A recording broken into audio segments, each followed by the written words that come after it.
doctors in the Tigray capital Mekelle say they are seeing rising numbers of malnourished children. Most of them are coming from outside the city, where the fighting is ongoing. There has been an 83% increase in children with moderate malnutrition over the past month. This is showing the exponential increase in the malnourished children and mothers, and clearly shows the deteriorating trend that is continuing till this day. So long as there is no intervention, this trend can only continue to deteriorate. The hospital is now full of worried mothers.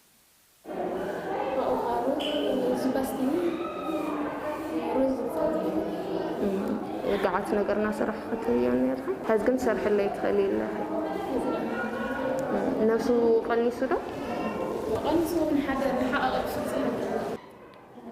These children are victims of the war between the government forces and its allies against the Tigray People's Liberation Front, or TPLF.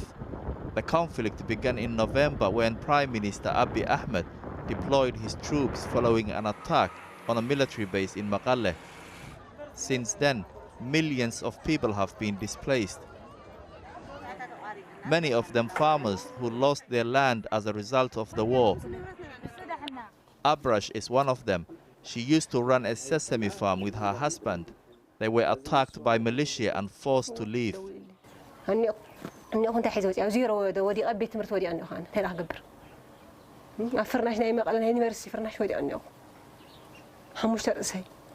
نسقط أول حتى أسيرو تسددوا بدري.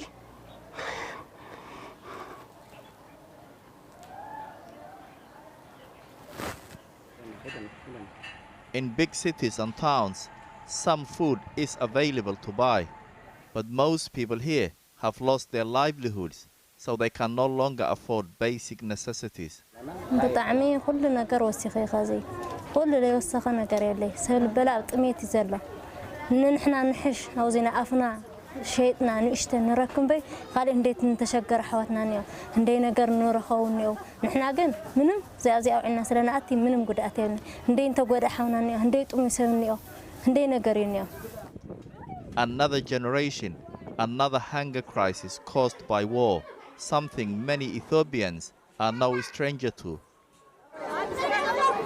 In the 1980s, the then government starved millions in Tigray as part of its war against the TPLF, then a rebel movement. By 1991, the TPLF had taken power, but they also used the same tactic, man-made hunger. In 2008, Channel 4 News investigated how the TPLF was using food as a weapon in the east of the country. Now, it's 2021. Is history repeating itself yet again? Jamal Osman. Well, earlier I spoke to Alex de Waal, who has produced a significant report, Starving Tigray, for the World Peace Organization. I began by asking him and putting it to him that history was repeating itself in Ethiopia. Indeed. I mean, for many of us, the Great Famine of 1984-85 was a pivotal moment, and also a moment of shame because the world was not prepared to acknowledge a famine until those terrible pictures of starving children were actually on the nightly news. And over the last years, so much has been done to prevent this sort of thing from happening again. We have famine early warning systems. And now what we're seeing is the deliberate use of starvation as a weapon of war.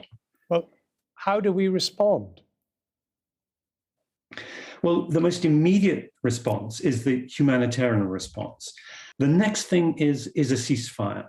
And then we need to expose what is happening. We need to really document this crime because it is a starvation crime. But how do you locate who is driving this? I mean, are their names known? The most egregious violator here is the government of Eritrea. Its troops are all over Tigray. They are systematically ransacking and looting down to the smallest things. In the town of Adwa, we have eyewitnesses who describe how they destroyed a factory. And soldiers went along the main streets, not only breaking open shops, but even breaking open those little boxes that shoe shine boys, where they have their cloths and their polish and their brushes, down to that granularity of an attempt to grind people down to utter poverty. But Eritrea is a country that went through war itself and suffered grievously in that period, and yet now is visiting it on people in Tigray. I mean, what does this say of these people, and what does it say of the United Nations that they've not called them to account?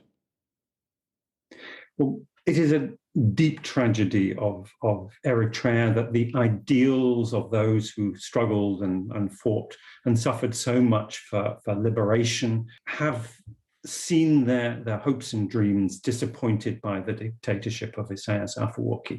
And similarly, in Ethiopia, we see the hopes of combining the progress of the developmental state over the last 30 years, reducing hunger. We have seen those also reduced to ashes. Who is taking a lead on trying to do something about this?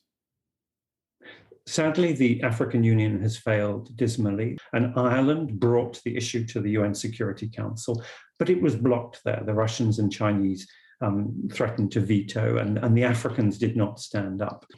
I think few of us ever expected to have to read a report such as the one you've compiled. The idea that starvation of masses of people is a weapon of war is surely the sickest testament to where we are in the 21st century. It is a terribly dismal verdict on where we stand. And there have been attempts to raise the profile of this issue of starvation. The UN Security Council 3 years ago passed a resolution in which it said the use of hunger as a weapon of war may be a war crime. And yet the United Nations seems to be unable to act on its own resolution. And I think it is unspeakable if the international community is not able to act to stop this. Alex de Waal, I hate to end on a note which is still so uncertain as to what happens in the future, but thank you very much indeed for talking to us. Thank you. Thank you. Well, the Ethiopian embassy told us the facts on the ground are entirely detached from the situation painted in the report, which deliberately ignores the fact that the TPLF callously started the brutal attack on the northern command of the Ethiopian Defense Forces just before the harvest season. It should be made clear that 1.8 million people in Tigray were already living on safety net programs over the last 2 decades. Furthermore, recent events such as the locust infestation, the COVID-19 pandemic, and the TPLF's warmongering have exacerbated the food security situation in the region. In addition, the Eritrean embassy here in London sent us a statement saying they strongly condemn all attempts to besmirch the good name of the Eritrean army and Eritrea itself.